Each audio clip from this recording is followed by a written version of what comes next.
This is a 2012 Lenovo Thinkpad L430.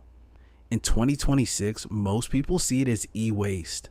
But for me, it's the birthplace of something critical, a sovereign operating system. Most modern OSs have become server-controlled clients.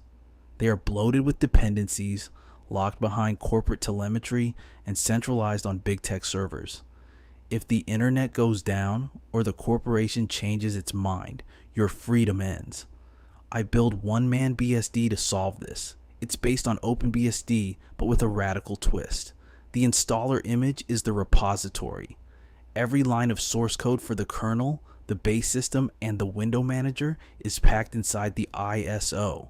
This means total independence. You can rebuild the entire world from local source on this machine without an internet connection. No GTK, no Qt, no external Git dependencies, just clean code and local control.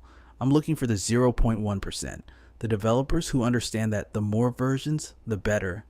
We don't need centralized synchronization, we need diversification. This is a seed vault for human knowledge, running on 14-year-old hardware. OneManBSD. The source is inside. The power is local. Download the image and the manifesto at the link below. Let's build something we actually own.